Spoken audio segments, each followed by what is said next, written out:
Overall देखिए मैंने यहाँ पर सारी की सारी ओक्यूलोमोटर नर्व की बात कर ली है। ओके, एक बार मैं आपको स्पीड से रिवाइंड कराता हूँ। देखिए थर्ड क्रेनियल नर्व कहाँ से ओरिजिन हुई? ये ओरिजिन हुई मिड ब्रेन के सुपीरियर कोलिकुलस के लेवल से। कौन से न्यूक्लियस से? ओक्यूलोमोटर न्यूक्लियस से। उसके बाद देखिए इसका एक्सोन आगे की तरफ पास हुआ और किसे क्रॉस किया? सबसे पहले इसके एक्सोन ने, मतलब कि ओक्यूलोमोटर नर्व ने रेड न्यूक्लियस को क्रॉस किया। उसके बाद इसने किसे क्रॉस किया? उसके बाद इसने सबस्टेंशिया नाइग्रा को क्रॉस किया। एंड सबस्टेंशिया नाइग्रा को क्रॉस करने के बाद ये जो इंटरपेडंकुलर फोसा है उसके थ्रू क्या हो गई? ब्रेन स्टेम से एग्जिट हो गई। मतलब कि देखिए ना, ये पूरा का पूरा ब्रेन स्टेम है भाई, पूरा का पूरा मिड ब्रेन है, तो इससे बाहर निकल गई। इससे बाहर निकलते ही सबसे पहले क्या मिला इससे सबसे पहले इंटरपेडंकुलर फोसा मिला। तो ओवरऑल इससे ये एग्जिट करती हैं। एग्जिट करने के बाद देखिए जो ये ओक्यूलोमोटर नर्व है ना, ये बिटवीन टू आर्टरी पास होती है। और उन टू आर्टरी का नाम क्या है? Posterior cerebral artery and superior cerebellar artery. तो ओवरऑल इन दोनों के आर्टरी के बिटवीन पास हुई। इन दोनों आर्टरी के बिटवीन पास होने के बाद ये केवर्नस साइनस से रिलेटेड होती है। केवर्नस साइनस की जो लेटरल वॉल होती है उससे रिलेटेड होती है।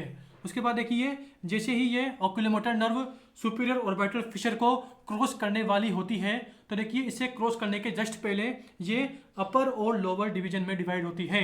एंड जो ये दोनों के दोनों अपर और लोअर डिवीजन है, ये फिर जो टेंडिनस रिंग होती है सुपीरियर ऑर्बिटल फिशर की, उसके अंदर इंटर करते हैं। उसके अंदर इंटर करने के बाद जो अपर डिवीजन है वह अपर वाली मसल को सप्लाई करता है, मतलब कि सुपीरियर रेक्टस और लिवेटर पैल्पेब्रल सुपीरियोरिस। देखिए ना, सुपीरियोरिस अपर, सुपीरियोरिस और सुपीरियर रेक्टस। तो ओवरऑल अपर वाला डिवीजन ऊपर वाली दो मसल को सप्लाई करता है, यानी कि इन दोनों को सप्लाई करेगा।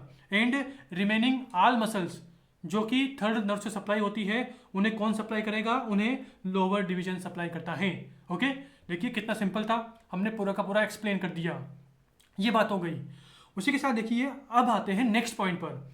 अब देखिए नेक्स्ट पॉइंट क्या है कि अगर आपने हमारी क्रेनियल नर्व बेसिक्स, क्या बोला मैं, अगर आपने हमारी CN बेसिक्स की वीडियो देखी हो तो वहाँ पर मैंने क्या बताया था कि 4 क्रेनियल नर्व, मतलब कि हम टोटल 12 क्रेनियल नर्व पढ़ते हैं। तो देखिए इन 12 क्रेनियल नर्व्स में से जो 4 क्रेनियल नर्व होती है ना, वो किससे रिलेटेड होती है?